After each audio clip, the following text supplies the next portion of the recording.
Hello friends, welcome to IICS platform. आज है हम डिस्कस करेंगे गोल्ड लोन के ऊपर। क्यों हमारे इंडिया में दिन प्रतिदिन गोल्ड लोन की डिमांड बढ़ती जा रही है और ऐसी क्या NBFC जो नॉन बैंकिंग फाइनेंस कंपनी है वो क्या गलती कर रही है जिसके कारण RBI को कुछ बैंकों पर बैन लगाना पड़ रहा है, और क्या कंडीशन है कि गोल्ड लोन लेने की कंडीशन क्या है, क्या नॉर्म है, क्या नॉर्म फॉलो करना पड़ेगा NBFC को, और हमारे इंडिया में गोल्ड लोन की डिमांड प्रतिदिन बढ़ते क्यों जा रही है। तो हम जानते हैं इसके बारे में पूरा कि ऐसी क्या जरूरत पड़ रही है कि गोल्ड लोन की रिक्वायरमेंट है।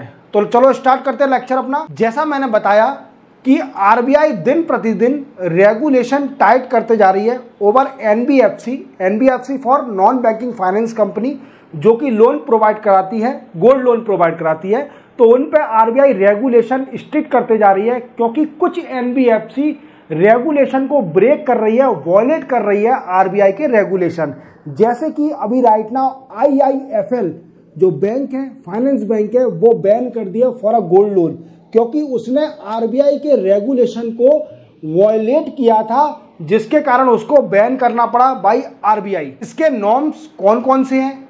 तो इसके नॉर्म 3 हैं जो कि मेनली NBFC को फॉलो करने पड़ते हैं। सबसे पहला नॉर्म है कि आप लेंडर जिसको लोन दे रहे हो तो उसके गोल्ड की जो 75% वैल्यू होगी उतना ही लोन दिया जाएगा। इससे ज़्यादा अगर लोन देते हो आप, अगर उसकी वैल्यू गोल्ड की वैल्यू से 75% अबव अगर आप उसको बोरोवर को लोन देते हैं तो वो RBI की रेगुलेशन के अगेंस्ट होगा वो, और RBI एक्शन ले सकती है, डिसिप्लिनरी एक्शन ले सकती है उस बैंक के ऊपर। दूसरा नॉर्म है कि आप बोरोवर को सिर्फ ओनली 20,000 रुपये कैश में दोगे, उससे ज़्यादा अगर रिमेनिंग जो कैश है वो बोरोवर के बैंक अकाउंट में जाएगा, ना ही आप उसको कैश दे सकते हैं। सिर्फ ओनली 20,000 रुपये 20,000 रुपीज़ कैश में दे सकते हैं, रिमेनिंग अमाउंट बोरोवर के बैंक अकाउंट में जाएगा। और तीसरा जो मेन नॉर्म है वो कहता है कि अगर इन केस बोरोवर डिफॉल्ट हो जाता है, लोन को पटाने में डिफॉल्ट हो जाता है, तो बैंक को ऑक्शन में नीलामी, उस गोल्ड की नीलामी फेयर एंड ट्रांसपेरेंट करना पड़ेगा, और वहां ऐसी लोकेशन पर करना पड़ेगा जिस लोकेशन पर बोरोवर इजीली एक्सेसिबल हो जाए। That the 3 norm which need to be followed by NBFC।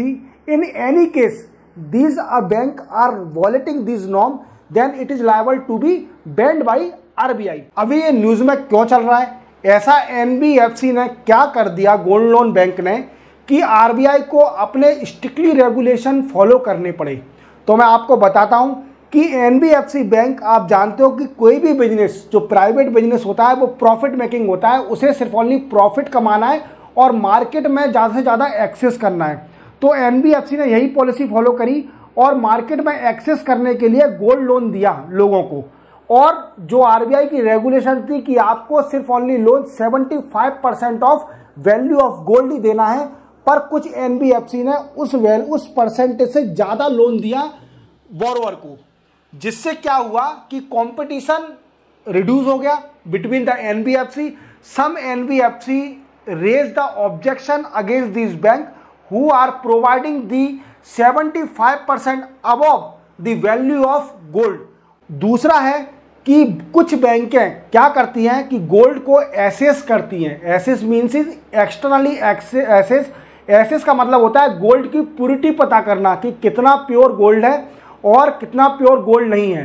तो इसकी प्योरिटी पता करने के बाद ही बैंक लोन देती है, और उसी बेसिस पर 75 अगर गोल्ड अच्छी क्वालिटी का होगा तो उसको 75% above value of the gold loan मिल जाता है बोरोवर को।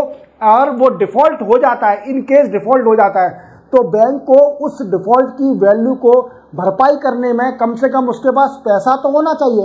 RBI का यही कहना है कि बैंक अपने पास इतना पैसा तो रखे, अगर इन केस जो बोरोवर है वो डिफॉल्ट हो जाता है तो वो कम से कम अपनी कॉस्ट तो रिकवर कर ले। दूसरी बात कि हमारे इंडिया में गोल्ड क्या मार्केट दिन प्रतिदिन बढ़ते क्यों जा रहा है। देखो, अगर अपन डेटा उठाएं तो अपन देखेंगे कि 2020 में गोल्ड लोन का मार्केट सिर्फ ओनली 35,000 करोड़ रुपीस था।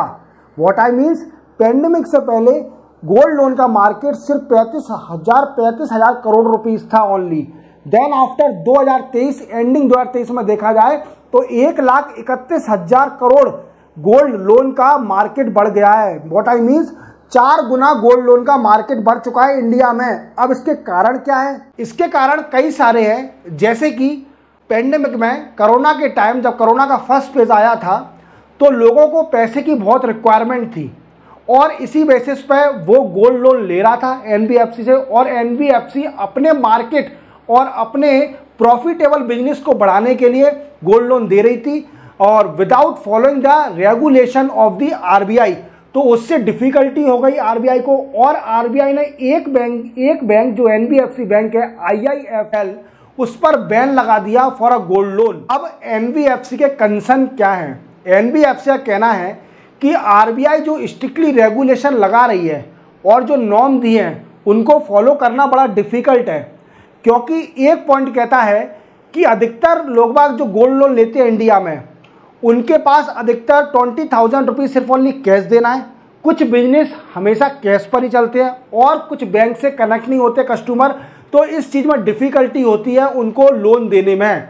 दूसरा उन्होंने बताया है एनबीएफसी का बिजनेस प्रॉफिटेबल और मार्केटेबल है और इतने स्ट्रिक्ट रेगुलेशन एनबीएफसी के प्रॉफिटेबल और मार्केटेबल बिजनेस पर इफेक्ट करेगा। अगर देखा जाए तो कोरोना के टाइम आरबीआई ने एनबीएफसी को अलाउ कर दिया था कि आप पेंडेमिक में 90% of the value of gold loan provide कराइए बोरोवर को, क्योंकि पेंडेमिक में पैसे की लोगों को बहुत ज़रूरत थी। तो इसी के साथ आप गोल्ड लोन के बारे में सब समझ गए होंगे।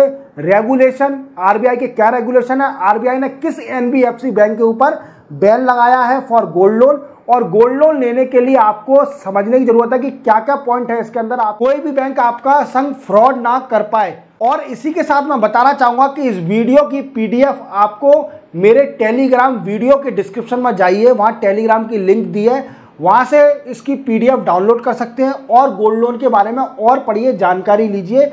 जय हिंद।